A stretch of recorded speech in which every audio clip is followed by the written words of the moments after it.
ನಯನ ಹೋಮಿಗೆ welcome. ಬದನೆ ಎಣ್ಣೆಗಾಯಿ ಮಾಡಿಕೊಳ್ಳುವ ವಿಧಾನವನ್ನು ನೋಡಿಕೊಳ್ಳುವ. 5 ಚಮಚದಷ್ಟು ಕೊತ್ತಂಬರಿ ಬೀಜ, 1/4 ಚಮಚದಷ್ಟು ಮೆಂತ್ಯ, 1/4 ಚಮಚದಷ್ಟು ಜೀರಿಗೆ, 2 ಚಮಚದಷ್ಟು ಉದ್ದಿನಬೇಳೆ, 1/2 ಚಮಚದಷ್ಟು ಕಡಲೆಬೇಳೆ, ಇದು ಹುಚ್ಚೆಳ್ಳು ಹೇಳ್ತಾರೆ ಇದಕ್ಕೆ, ಇದನ್ನು 2 ಚಮಚದಷ್ಟು ತಗೊಂಡಿದ್ದೇನೆ. ಮತ್ತು ಎಳ್ಳುವನ್ನು 1 ಚಮಚದಷ್ಟು ತಗೊಂಡಿದ್ದೇನೆ.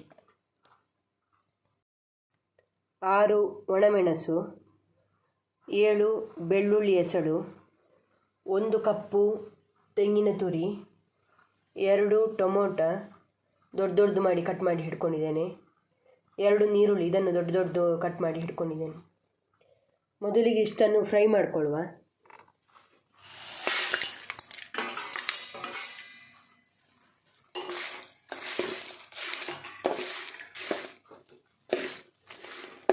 ಉದ್ದಿನಬೇಳೆ ಗೋಲ್ಡನ್ ಕಲರ್ ಬಂದಿದೆ. ಈಗ ನೀರುಳ್ಳಿ ಮತ್ತು ಟೊಮೆಟೊ ಹಾಕ್ಕೊಳ್ಳುವ.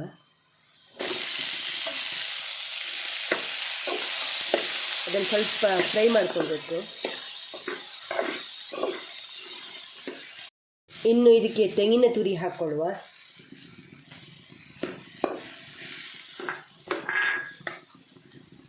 ಅದು ಸ್ವಲ್ಪ ಫ್ರೈ ಆಗಬೇಕಿನ್ನು.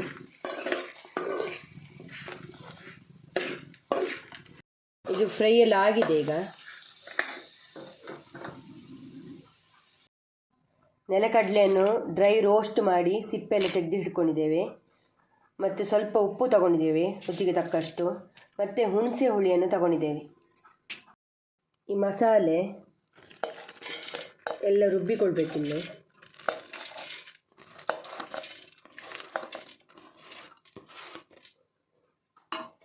ಮತ್ತು ಇದನ್ನು ಅದಕ್ಕೆ ಹಾಕ್ಕೊಳ್ಳುವ ರುಬ್ಬಿಕೊಡಲಿಕ್ಕೆ.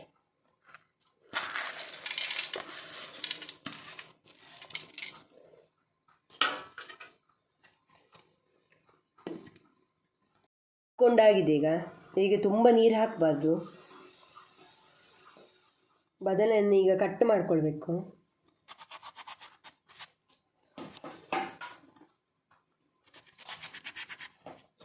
ನೋಡಿ, ಅದರ ಒಳಗೆಲ್ಲ ಹುಳ ಉಂಟ ನೋಡ್ಕೊಳ್ಬೇಕು, ಇದರಲ್ಲಿ ಎಂತ ಇಲ್ಲ. ಇದಕ್ಕೆ ರುಬ್ಬಿಕೊಂಡ ಮಸಾಲೆಯನ್ನು ಹಾಕ್ಕೊಳ್ಬೇಕು.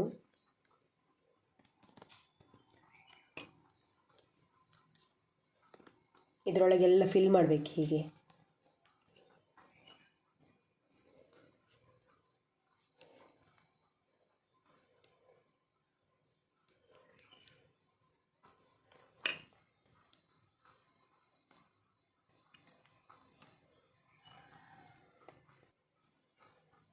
ಹೀಗೆ ತುಂಬಿಸಬೇಕು.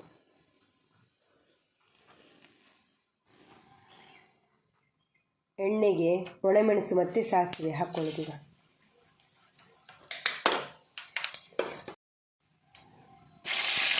ಎಣ್ಣೆಗೆ ಇದನ್ನೆಲ್ಲ ಹಾಕ್ಕೊಳ್ಬೇಕು. ಈಗ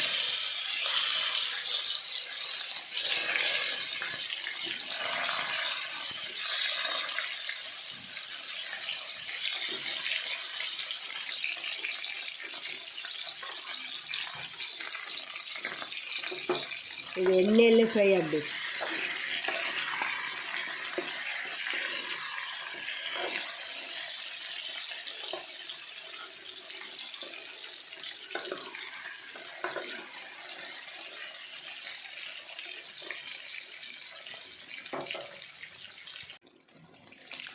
ರುಬ್ಬಿದ ಮಸಾಲೆ ಸ್ವಲ್ಪ ನೀರು ಹಾಕಿ ಒಮ್ಮೆಲ್ಲ ಮಿಕ್ಸ್ ಮಾಡ್ಕೊಳ್ಳಿ.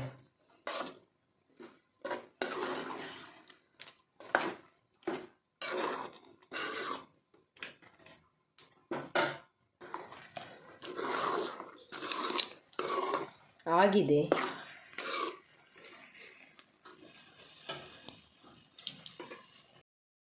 ಇದು ಚಪಾತಿ ಮತ್ತು ಜೋಳದ ರೊಟ್ಟಿಗೆ ಒಳ್ಳೆ ಕಾಂಬಿನೇಷನ್.